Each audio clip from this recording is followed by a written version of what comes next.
cookies for you. Will my fingers do? Dramatic pause. Space giraffe!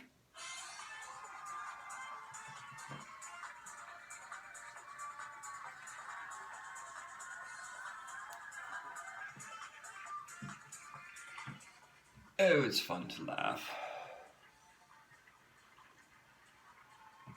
And dance and sing. Although it's really more of a Millhouse thing. Oh, I like stories. Got a story for you now.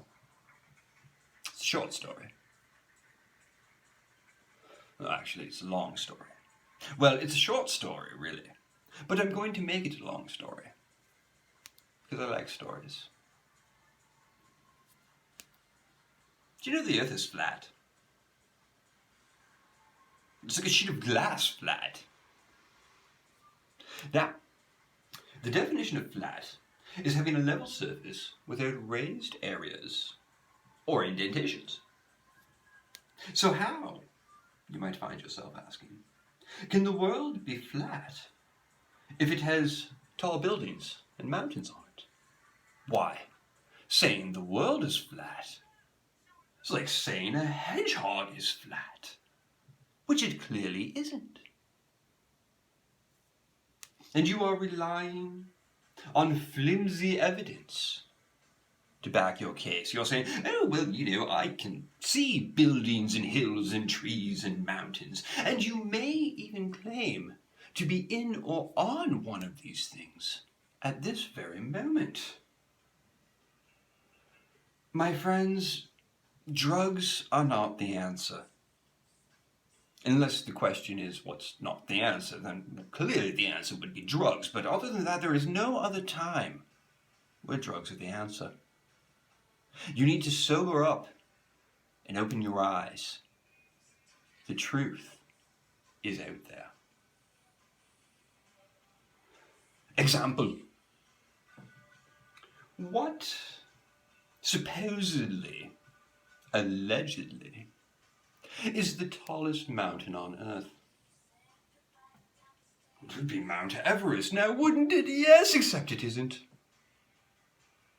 For you see, Everest is a clever morpheme of the words never rest. Because if you wanted to go to the biggest mountain, you'd literally never rest. Because it doesn't exist. What? Bollocks!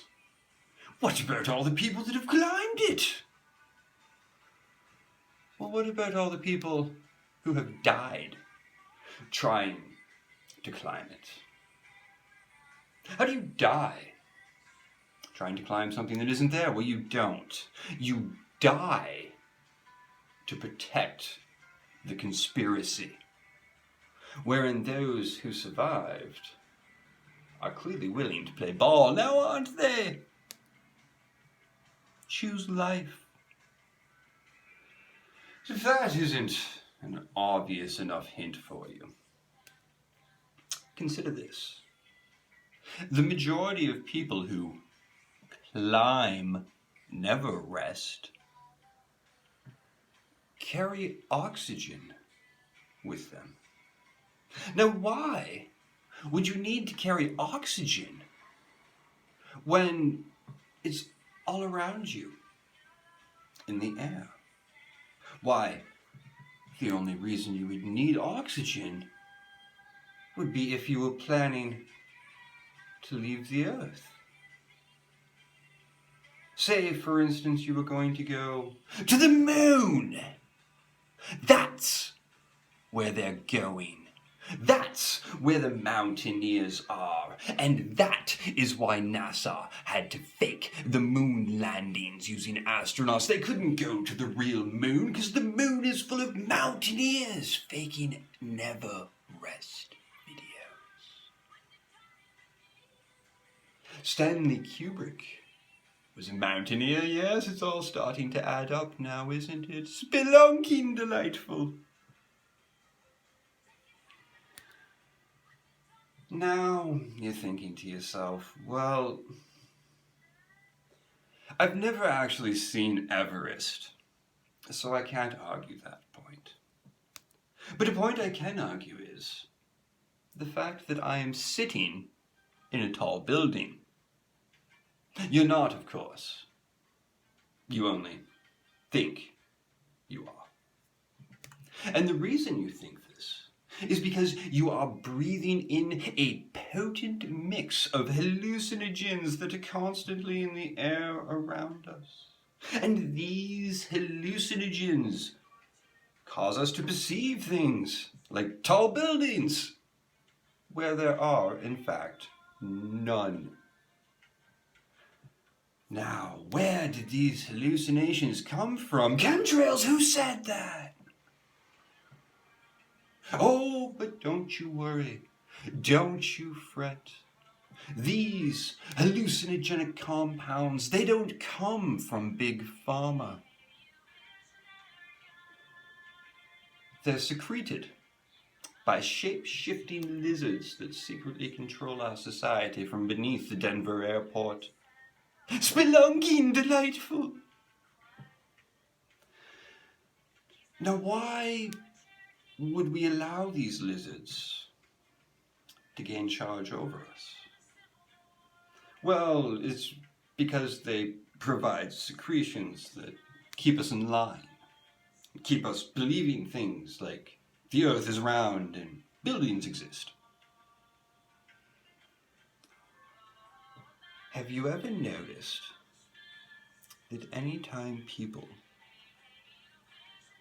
try to erect a tall building in their pants, yes, the Tower of Babel, the World Trade Centers, is it merely coincidence that these buildings were destroyed by the government? False flags, yes, yes.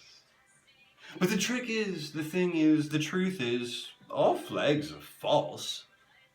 These are non-existent tall structures. They are figments of the collective imagination.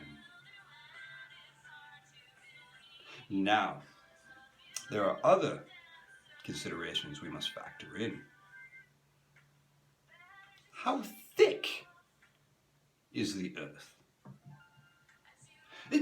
Certainly, it is flat. As flat as a sheet of glass. But nobody ever said it's two-dimensional. I mean, it must have a thickness. Spelunking, yes. And there are oceans. And we know that oceans are real, because if oceans weren't real, well then where in the bloody hell did Atlantis go? The deepest part of the ocean we know of is the Mariana Trench, 7 miles. That means that the disk, the flat Earth, must have a thickness of at least 7 miles, probably more, honestly. Because that's a lot of water on top of it, and it would need to be solid enough to keep it all in, lest the seas leak out of the bottom. 1, 2, that won't do. Could it be that the world is as thick as it is wide? And that it's actually a cube?